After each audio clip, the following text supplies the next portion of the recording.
रामचंद्रम शरणं प्रपद्ये श्रीरामदूतं शरणं प्रपद्ये। बोलिए वडवाला भगवान की। आजना आ सात्विक प्रसंगे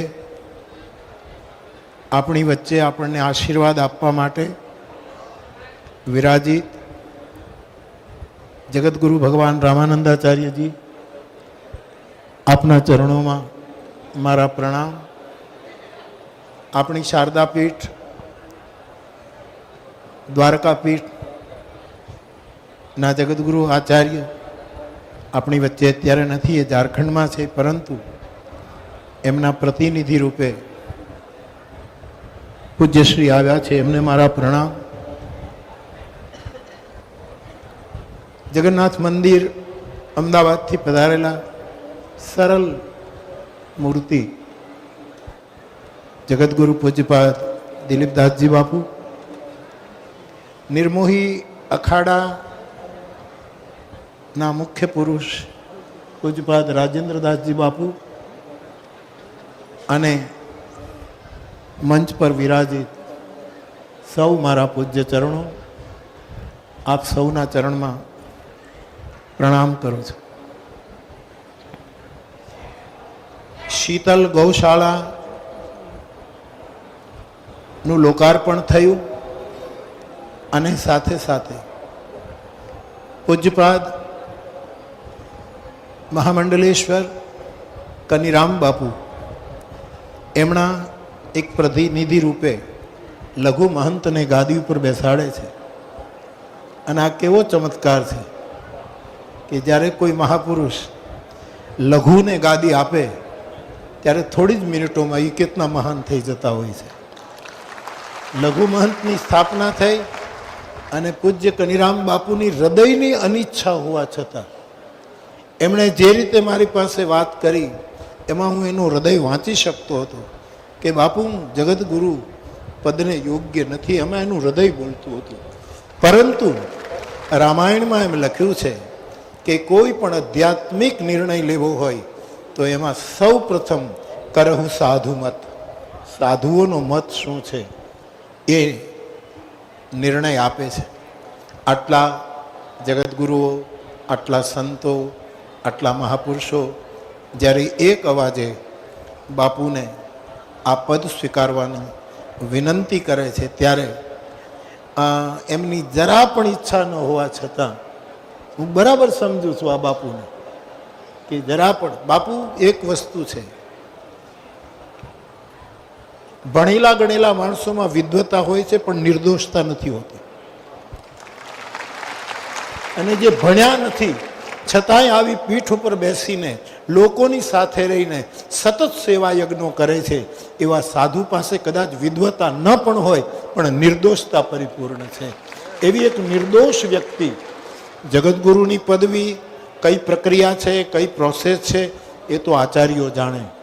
अमारे अखेगढ़ना वसंत बापू ने कुंभ में महामंडलेश्वर पद आपवानुं हतुं त्यारे पूज्य बापू ने राजेंद्रदास जी बापू ने कहूँ कि नियम बियम कहीं तूटतो न होय तो एक साधु ने अने एमणे नियमसर बधा आचार्योनी वच्चे ने महामंडलेश्वर पद आप्युं।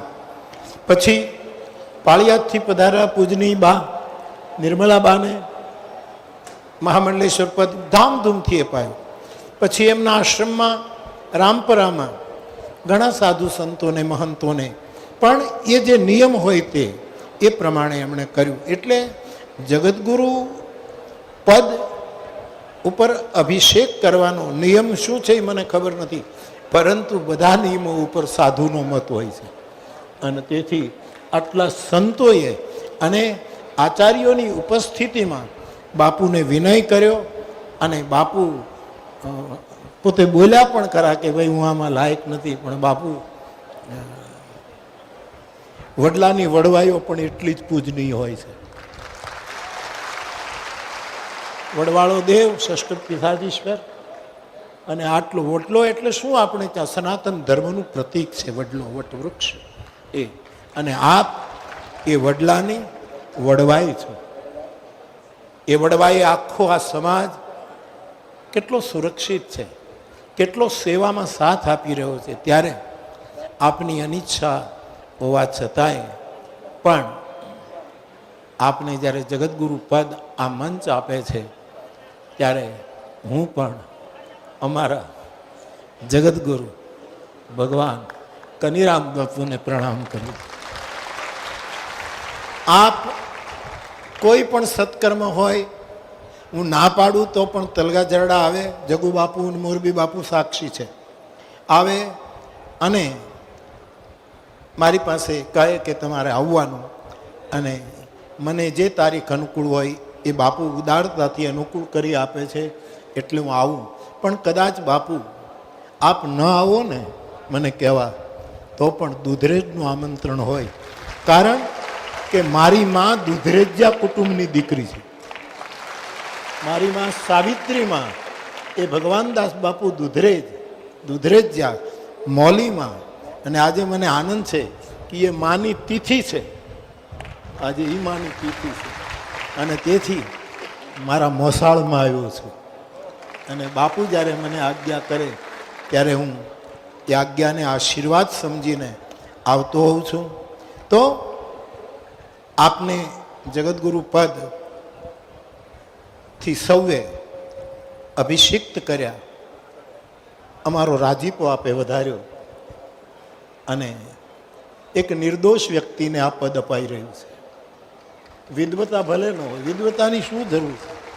આ જગતમાં ભણેલા ગણેલા વિદ્વાનો પાસે વિદ્વતા છે, પણ ઠાકુર રામકૃષ્ણ પાસે વિદ્વતા નહોતી, નિર્દોષતા હતી. હા, મહર્ષિ અરવિંદ પાસે વિદ્વતા હતી, પરંતુ મૌનની સાધના કર્યા પછી એણે નિર્દોષતા પણ પ્રાપ્ત કરી. રમણ મહર્ષિ અરુણાચલમની ગુફામાં બેસીને અતિ સાધના કરી છે, પણ એણે નિર્દોષતા પ્રાપ્ત કરી છે. અમારી દેહાણ જગ્યાના જેટલા મહંતો, અમારા સ્થાનના મહંતો, એમાં આ નિર્દોષતાના દર્શન થાય છે. એનો એક સાધુના બાળક તરીકે મને અતિશય આનંદ થાય છે. તો બાપુ, આપને અમે પ્રણામ કરીએ છીએ. સનાતન ધર્મની શાખાઓ ઘણી છે, સનાતન ધર્મના પરણો ઘણા છે, સનાતન ધર્મના ફળો ઘણા છે, સનાતન ધર્મના રસ પણ ઘણા છે. પરંતુ મેં સમાધિ પુરુષો પાસેથી સાંભળ્યું છે, કારણ કે સનાતન ધર્મ જે વડલો છે, જે અહીંયા આ વડલાની નીચે જ આ બધું થઈ રહ્યું છે, એ વડલાની 7 વડવાઈ છે, અને એ 7 વડવાઈના જેને આશીર્વાદ મળે એ જગતમાં સેવક રહીને સ્વામી બની શકે. સેવક રહીને, એમાં સનાતન ધર્મના વડલાની એક વડવાઈ છે શાસ્ત્ર. જેમ વેદ કહ્યું, એની પહેલી વડવાઈ છે. વેદ પ્રમાણની વાત ભગવાને કરી તેમ એ વેદના જેને આશીર્વાદ મળે, આ વડવાઈએ જેને આશીર્વાદ આપ્યા હોય, એ પરંપરા કેટલી મહાન હોય. બીજી વડવાઈ છે આચાર્ય પદ. આ બધા આચાર્યો પોતપોતાના સ્થાનમાં બેસીને આપણને પ્રેરિત કરે છે. એ બીજી આશીર્વાદક જે આપણા પાસે આવે છે. વડલો તો ઘેઘૂર છે, પણ વડાવ્યો આપણા માથા ઉપર આશીર્વાદ આપવા માટે નીચે ઉતરે છે, એટલે એ બીજી વડવાઈ છે. ત્રીજી વડવાઈ છે ગો માતા. બાપુ, તમારો ગો પ્રેમ જોઈને હું બહુ રાજી થયો. ઉપનિષદની કથા છે કે એક શિષ્યને ગુરુએ એમ કહ્યું કે આ એક ગાયની 1000 ગાય થાય પછી તું પાછો આવજે. અને ટૂંકમાં બીજો કોઈ દીક્ષા ના આપી, આ ગાય 1000 થાય પછી આવજે. અને એક ગાય લઈને માણસ નીકળ્યો છાત્ર, અને અમુક વર્ષો સુધી એણે ગાયોની સેવા કરી. અને જ્યારે આવે છે પાછો, ત્યારે એ 1000 ગાય નહોતી, 1001 ગાય હતી. કોઈકે પૂછ્યું કે 1001મી ગાય કોણ? તો કહી હું. આ બાપુ પણ ગાયોને સેવતા સેવતા એનો મનોરથ જે મને કબીર બાપુએ કહ્યું તે ગાયની બાજુમાં જ પોતાનું આસન જમાવવાની ઈચ્છા વ્યક્ત કરે છે. આ ગાયની સેવા સનાતન ધર્મની એ ત્રીજી વડવાઈનો આશીર્વાદ છે. જગતગુરુ આપણા દ્વારકા પીઠાધીશ કેટલા ચિંતિત છે. ગાયો માટે બહુ જ ચિંતિત છે. હમણાં હું દ્વારકા હતો અને એ દિવસોમાં એકાદ બે દિવસ આગળ ક્યાંક ગોમાંસ કે કંઈક પેલું થયું અને કેટલી પીડા વ્યક્ત કરતા હતા. તો આ ગો માતા અને આ ગો માતાના આપ પાલકો છો. હું એક વખત કચ્છ પોરબંદરમાં અમારે રામભાઈની એક હાઈસ્કૂલ હતી, એનું ઉદ્ઘાટન કરવા વર્ષો પહેલાં ગયો, ત્યારે મહામહિમ કેકા શાસ્ત્રી ત્યાં હાજર હતા. અને કેકા શાસ્ત્રીએ મેર ભાઈઓને જોઈને એવું નિવેદન કર્યું કે મારે ભારત સરકારને વિનય કરવો છે કે જેમ રાજસ્થાની બટાલિયન હોય, પંજાબી બટાલિયન હોય, ફલાણી બટાલિયન હોય, એમ એક મેરની બટાલિયન હોવી જોઈએ એવું બોલેલા. એ તો મહાપુરુષ છે. પણ હું તો આ માલધારી સમાજને જોઈને, આ ગોપાલક સમાજને જોઈને કે બાપુ આ જે સમાજ છે એની પણ એક વડવાલા બટાલિયન હોવી જોઈએ સાહેબ.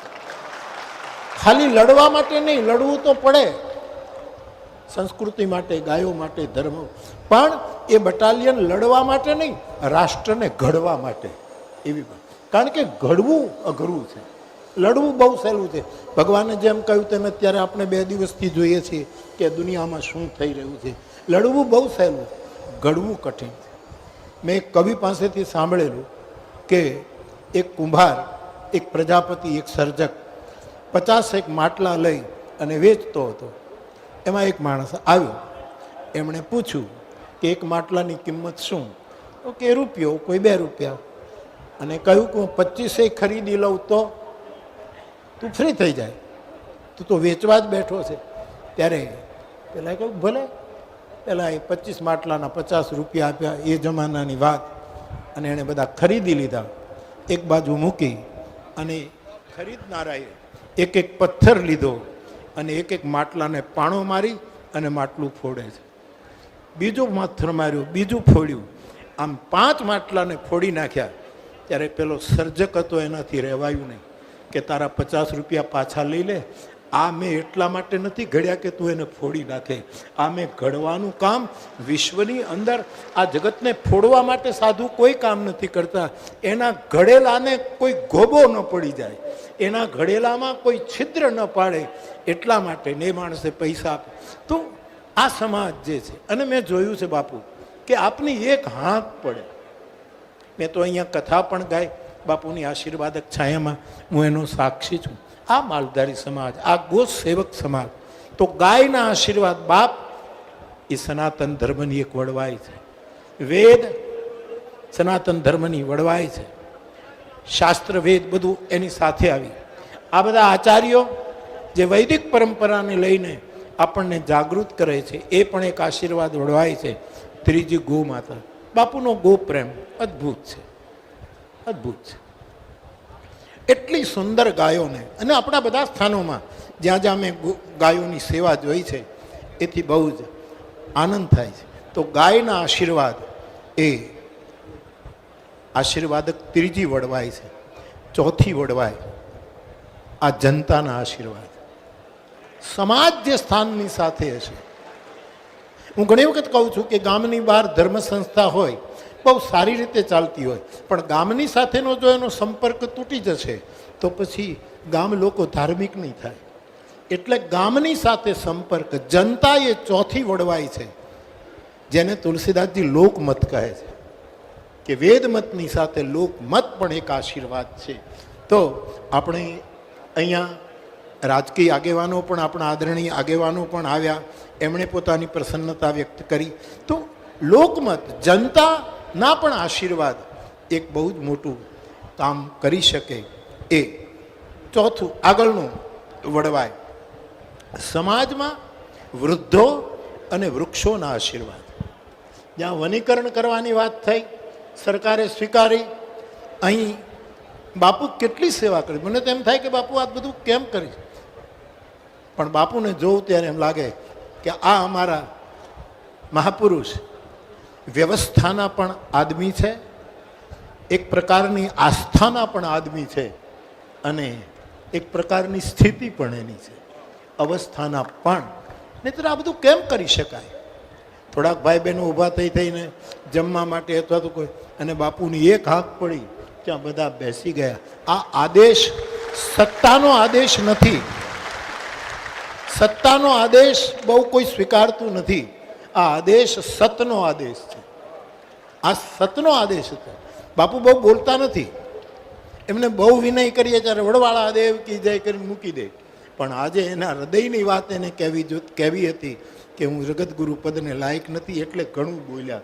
એણે હૃદયની વાત કરી.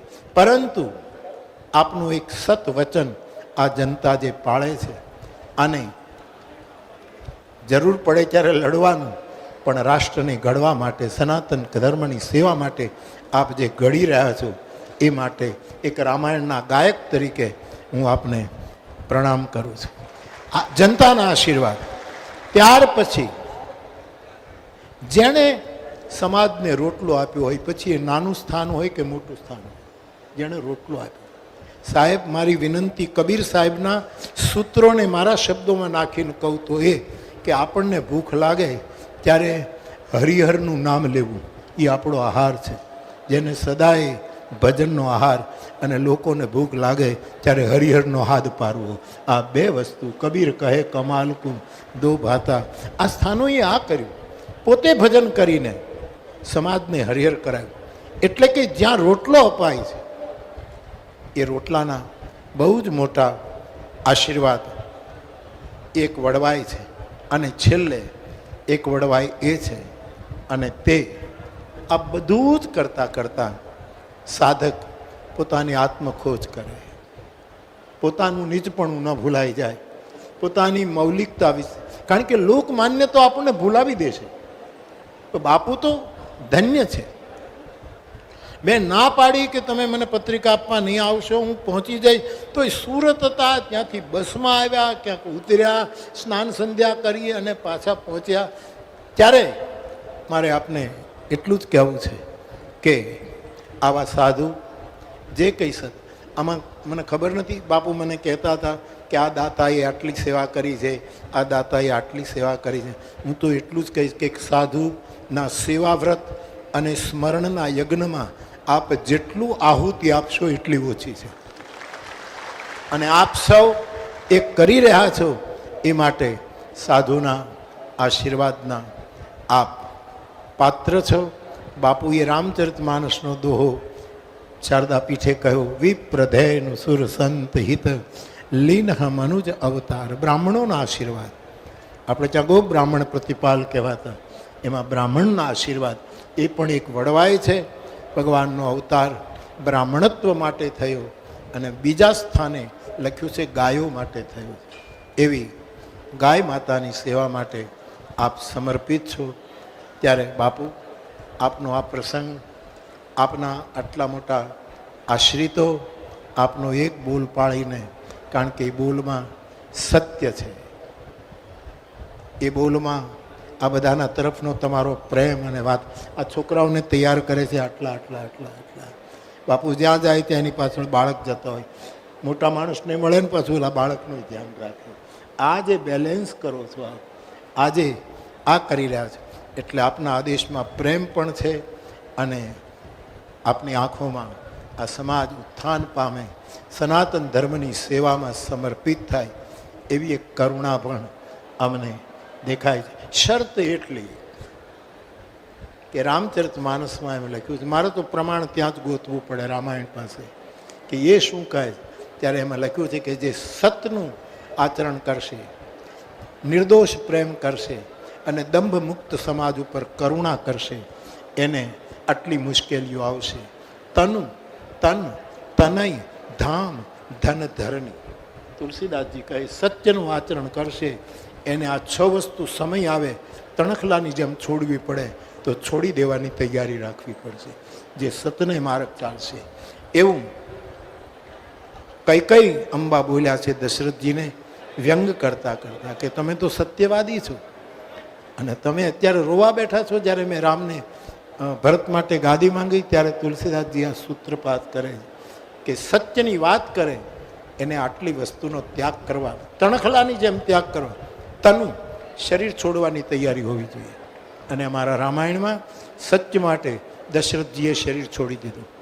પ્રિયતાનું તૃણ એવો પરિહર એવું તણખલાની જેમ શરીર છોડ્યું. આમાં બાપુના પણ વિચારો છે.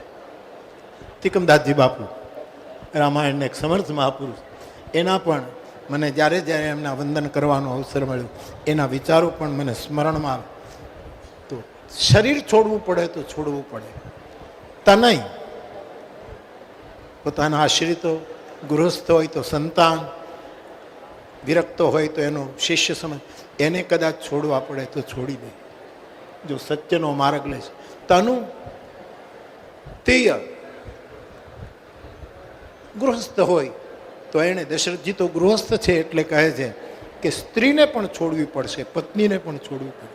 તનુ તેય તનય ધામ, ધામ છોડવું પડશે. દશરથજી અયોધ્યા ધામ છોડી અને સુરધામ ગયા, એણે ધામ છોડી દીધું. તનુ તેય તનય ધામ ધન. ઇક્ષ્વાકુ રાજાએ બધી સમૃદ્ધિ આપી દીધી સાહેબ રઘુવંશમાં, કે બધું જ લઈ જાઓ. જો સત્ય પળાવતું હોય તો મારે આ કંઈ ખપે નહીં. તો ઇક્ષ્વાકુએ ધન આપી દીધું અને ધરણી પણ હરિચંદ્રએ ધરણી આપી દીધી. આવું કરવું પડે છે. બાપુ, આપની આ પવિત્ર પરંપરા, પ્રવાહી પરંપરા જ હું કહું છું, અને પરોપકારી પરંપરાનો અમને બધાને નિરંતર લાભ મળે, આશીર્વાદ મળે એવી વડવાળા દેવના ચરણમાં પ્રાર્થના કરીને હું મારી ખૂબ જ પ્રસન્નતા વ્યક્ત કરું છું. બાપુ, આપને કોઈ પણ કાર્ય હોય ત્યારે અમને વિનય કરવાનો ન હોય, અને હવે આપને નથી ગમતું છતાંય જે પદ આપણને પ્રાપ્ત થયું છે એ પદને આધારે આપ આદેશ જ કરી શકો કે તમારે આ કરવું પડશે.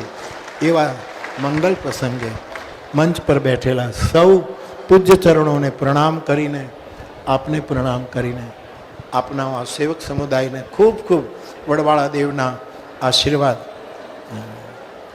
હું આમ ભિક્ષા કરવા જાઉં બાપુ, ગમે ત્યાં નીકળી જાઉં અને મને ભિક્ષાની ઈચ્છા થાય, અને એમાં કોઈ એટલે કોઈ પક્ષપાત નથી હોતો, પણ કોઈ મને એમ કહે કે અમે દૂધરે જ ના છીએ, ત્યારે મને એ રોટલો બનાવે એના પેલો રોટલો મીઠો લાગવા માંડે સાહેબ. એ બનાવે અને ખવડાવે પછીની વાત પછી, પણ એ રોટલાની મીઠાશ. એવો બાપુનો આ સમાજ, આ પરિવાર સૌને માટે વડવાળા દેવના ખૂબ આશીર્વાદ પ્રાપ્ત થાય.